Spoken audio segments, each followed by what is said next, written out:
Bonjour, bonsoir, bienvenue pour ce 15e journal de bord de mon année de 5,5. Voilà. C'est le premier journal de bord de l'année, techniquement, hein, puisqu'on est en janvier. Et c'est aussi celui, c'est le dernier journal de bord depuis les vacances, voilà. Puisque donc les vacances se sont terminées, j'avais prévu de sortir 2-3 vidéos. Sauf que, si vous vous rappelez, en fait, j'avais dit que je me sentais pas très bien dans le dernier journal de bord. C'était un peu du foreshadowing, puisque au final, j'étais vraiment très malade pendant toute la première semaine. J'avais la grippe, tout simplement, mais du coup, je pouvais pas faire grand-chose, puisque quand vous avez de la fièvre et que vous êtes complètement fatigué, vous n'êtes pas un super état pour faire grand-chose. D'ailleurs, ça m'a un peu embêté, parce que du coup, j'ai pas pu réviser autant que je voulais. Puisque oui, du coup, comme les vacances sont terminées, eh bien, il fallait voir si vous avez réussi ou pas à faire ce que vous avez prévu de faire pendant les vacances. Pour moi, donc, j'ai pas réussi à faire tout ce que je voulais faire, puisque la première semaine a été hautement occupée par tout simplement le fait que j'étais malade. Et donc, j'ai pas pu faire autant de choses que je voulais, puisque je voulais du coup faire pas mal de sujets. Au final, j'en ai pas fait autant que je voulais. J'ai dû en faire 2-3 au lieu de 4, 5, 6, 7, 8, quoi, globalement. 8, c'est peut-être un peu exagéré, mais au moins j'aurais bien aimé pouvoir en faire un par jour, ce qui n'a pas eu lieu. Euh, voilà, sinon la deuxième semaine, elle par contre, s'est plutôt bien passée puisque je n'étais plus malade. Et ça nous amène donc à cette première semaine de la rentrée, qui j'espère s'est bien passée pour vous. N'hésitez pas à dire, vous, comment se sont passées vos vacances et comment s'est passée cette première semaine de reprise, cette première année 2023, puisque j'imagine que tout le monde a dû faire a dû à peu près prendre 2-3 bonnes résolutions et espérer s'y tenir. On verra si c'est le cas. Et j'ai l'impression que l'image saccade un peu, mais je suis pas vraiment convaincu. Donc dites-moi si ça saccade beaucoup ou pas, puisque je ne sais pas. Bref, qu'est-ce qui s'est passé cette semaine? Cette semaine, globalement, c'était une semaine de reprise. Il n'y a pas eu grand-chose qui a eu lieu, déjà parce que du coup, lundi, on n'a pas eu cours. Donc j'ai pas eu français déjà de la semaine. Mais aussi, tout simplement parce que le DS qui était censé avoir lieu samedi a été repoussé. Voilà. Donc au lieu d'avoir DS samedi, j'aurai DS mercredi, d'autant plus que c'est un DS de chimie.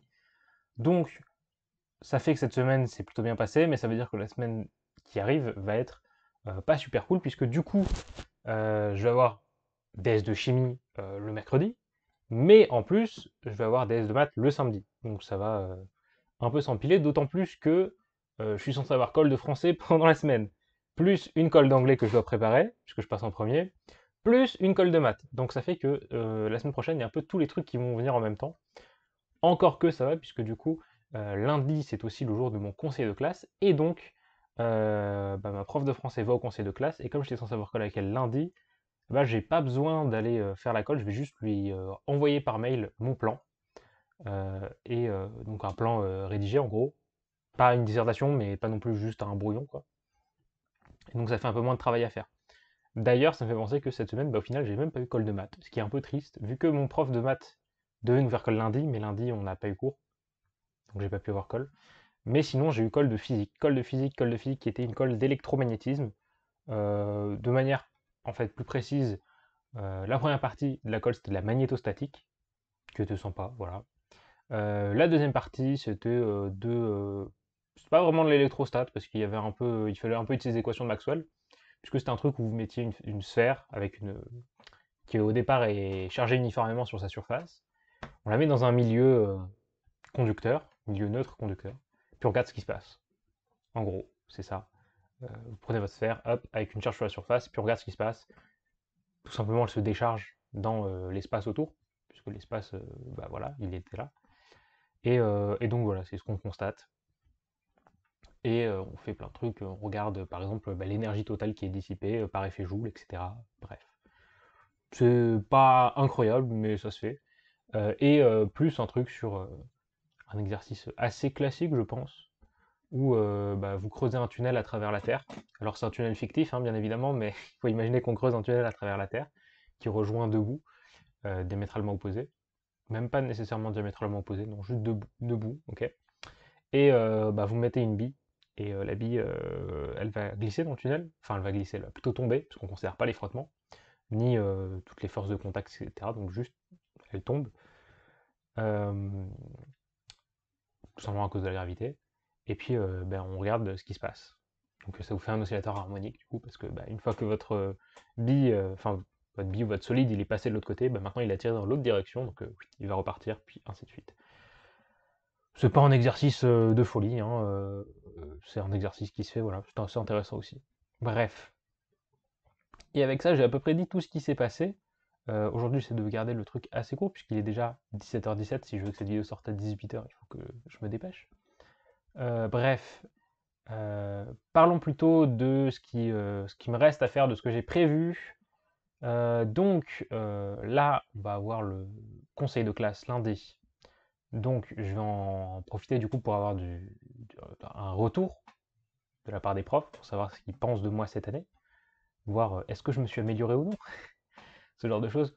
Non mais du coup, comme j'aurai le retour dès mardi, ça va me permettre de savoir un peu ce que les profs pensent globalement de moi et de ce que je devrais faire du coup pour m'améliorer. Puisque voilà, c'est toujours utile d'avoir un retour constructif, donc voilà, j'en profiterai. Et sinon, globalement, je vais attaquer le dernier chapitre de maths de l'année, techniquement, qui sera donc les équations différentielles que je vais travailler du coup pendant la semaine qui arrive là. Alors, je vais le travailler, mais j'ai pas encore tout à fait réfléchi, puisque du coup, quand je dis équation différentielle, c'est plus le calcul multivariable. Et c'est un chapitre c'est un thème qui n'est pas entièrement au programme, il n'y en a que certaines parties au programme, notamment, donc on a au programme, on a la différentiabilité, par exemple. Donc ça, je vais regarder en plus d'équations différentielles. Euh, mais je vais pas tout regarder, je sais pas encore si je vais tout regarder dans ce chapitre, parce que du coup, il y a des choses qui sont hautement hors programme, on va dire, sur les fonctions multivariables. Donc, j'ai pas encore décidé de comment je vais regarder ça exactement. N'hésitez pas à me faire des suggestions, vous, si vous y connaissez un peu plus. Mais en tout cas, après ça, j'aurai enfin terminé complètement ça, et je pourrai me dédier entièrement à des sujets de concours, et il est pas trop tôt, puisque on est déjà en janvier, sachant que les concours sont en avril. Donc globalement, janvier, février, mars, 3 mois pour poncer les sujets. Certains me diront que j'ai eu tort de procéder comme ça. On verra bien ce qui se passera au concours, mais selon moi, c'était la bonne chose à faire. Parce que je m'explique, j'aurais pu, dès le départ, dès le premier jour, faire que des sujets, tous les jours. Faire sujet, sujet, sujet, sujet, sujet, sujet, sujet, sujet, sujet, j'ai du mal à articuler, etc. Mais à mon sens, c'était loin d'être ce qu'il y avait de plus productif. J'en ai parlé avec un colleur de maths, qui est prof en prépa accessoirement. Et donc, globalement, lui, ce qu'il m'a dit, c'est que ouais, il fallait que je fasse des sujets, mais voilà. Il fallait que j'en fasse, mais il n'était pas. En gros, c'était plutôt plus ou moins dans les temps, quoi. Euh, mais donc, pourquoi je dis ça? C'est tout simplement parce que c'est plus une espèce d'expérience qui n'est pas la mienne, mais donc l'année dernière, j'étais en 3,5, il y avait déjà des 5,5 dans ma classe. Et notamment, il y en a un qui est un bon ami à moi, qui a passé globalement son année entière à ne faire que des sujets. Mais quand je dis qu'il ne faisait que ça, c'est qu'il ne faisait que ça. Du matin jusqu'au soir, il faisait des sujets. Et résultat des courses, autant c'est un plutôt bon élève, parce que je crois qu'il devait être deuxième ou un truc comme ça de la classe, autant au concours, il n'a pas aussi bien réussi que ce qu'il voulait, et il a probablement pas aussi bien réussi que ce qu'il aurait pu, et donc voilà, puisque du coup, ça donne un aspect assez... Enfin, en tout cas, ça m'a pas encouragé à faire que des sujets. Et à l'opposé, j'ai aussi côtoyé un autre ami qui était du coup en 5,5, qui lui a fait plus ou moins l'inverse, parce que je le voyais jamais faire de sujet. Par contre, il était extrêmement solide sur le cours, parce que lui, ce qui l'intéressait, c'était l'école de l'air, qui est une CCP, et donc il ne faisait que, quand il s'entraînait, il s'entraînait que sur des types CCP, et donc ce qui a fait qu'au final, il était ultra solide sur ses bases, parce que, je le rappelle, globalement, l'intérêt de certains concours, si on regarde la difficulté de certains concours, on a des concours comme les CCP, qui sont des concours qui ne demandent pas une inventivité folle, qui ne demandent pas des astuces de malade, mais qui demandent une maîtrise du cours plutôt bonne. En tout cas, il faut connaître son cours pour très bien réussir ses sujets. Et donc, cette personne a fait ça, il fait très bien son cours. Et donc, petite parenthèse, du coup, après, on a les autres concours, comme par exemple les mines, qui ne demandent pas une maîtrise absolue du cours, mais qui demandent par contre de connaître des grosses astuces de réflexion et, et de connaître des trucs, des astuces types en gros. Après, on a les centrales qui demandent une maîtrise parfaite du cours, puisque souvent, on a beaucoup de questions de cours, puis après, on évolue un peu autour de ça. Et donc, il faut très très bien connaître son cours pour être capable de s'adapter.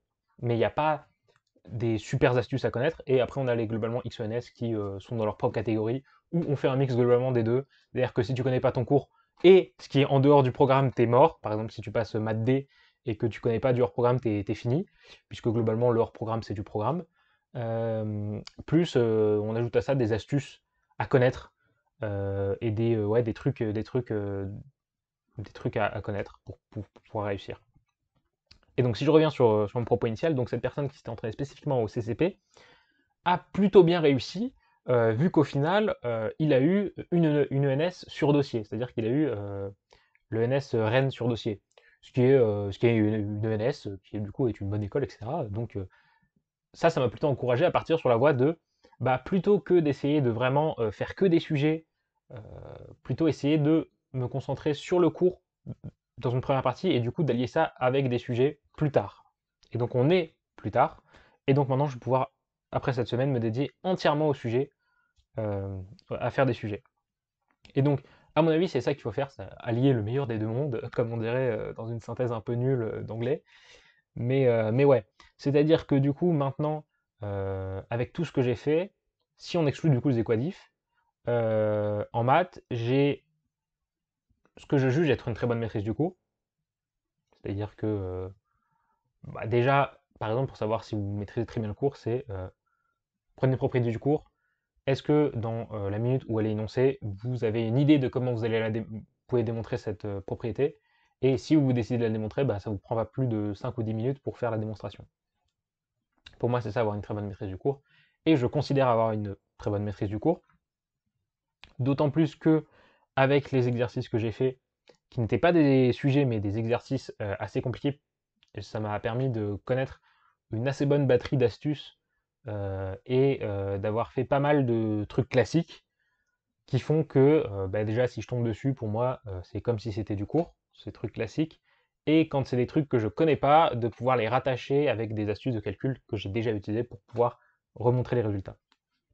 Donc bref, le fait d'avoir donc fait tous ces exercices, etc., me dit que maintenant, je peux moins m'y intéresser, ou en tout cas commencer à arrêter de les faire, puisque ça va avoir moins d'intérêt globalement. Ça n'a déjà presque plus d'intérêt pour moi de continuer à faire que des exercices, et donc je vais pouvoir faire que des sujets, ce qui permet tout simplement d'acquérir euh, un esprit, je vais pas dire un esprit concours, mais un peu, c'est-à-dire que là, si vous voulez, si comment vous avez fait que des exercices, c'est bien, mais un exercice, ça dure pas 4 heures. Donc, à un moment, il faut être capable de faire les choses dans le temps de l'épreuve, et surtout, un exercice, bah, c'est un exercice, quoi. Il y a quoi? Il y a 4 questions, grand maximum, mais c'est tout. Un sujet, c'est plusieurs pages de sujet, de manière assez logique, hein, c'est pas juste un exercice. Et donc, c'est un exercice assez différent de passer de juste quelques questions à faire beaucoup de questions dans le temps réglementaire.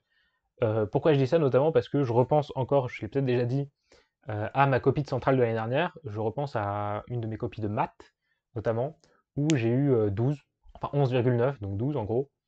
Et c'était une copie, en gros, de maths où le sujet faisait une quarantaine de questions. Et globalement, j'ai fait jusqu'à la question 20-23, je sais plus, 23. Et après, j'ai genre grappillé 2-3 questions plus loin dans le sujet.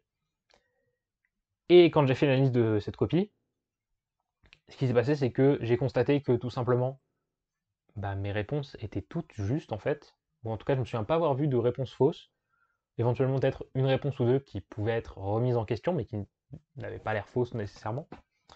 Bref, et ça, qu'est-ce que ça veut dire? Ça veut dire que donc, j'avais plutôt bien réussi ce sujet, dans le sens où j'avais répondu aux questions correctement, mais j'avais fait à peine plus de la moitié du sujet. Ce qui n'est pas acceptable si on veut bien réussir, entre guillemets. Et donc, c'est pour ça que s'entraîner à faire des sujets, ça permet donc de mettre à profit tout ce qu'on a appris pour vraiment le condenser en 4 heures et réussir à faire le maximum en 4 heures.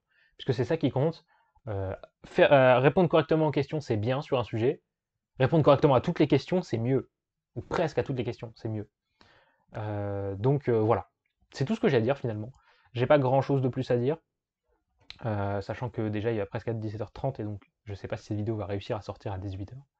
Mais bref, sur ce, c'était Adam. Globalement, je crois avoir tout dit. Vous connaissez la routine, vous êtes grand, hein, si vous voulez vous abonner pour voir les prochaines vidéos, mettre un pouce bleu pour me dire que vous avez apprécié la vidéo. Si vous avez des questions, mettez-les en commentaire, j'y réponds. Et en plus, il y a d'autres gens qui peuvent répondre à vos questions, comme ça vous avez plusieurs points de vue sur votre question. Bref, vous connaissez la routine, c'était Adam, je vous souhaite une bonne soirée, une bonne journée, une bonne après-midi. Je vous donne rendez-vous la semaine prochaine pour le prochain journal de bord. Ciao tout le monde!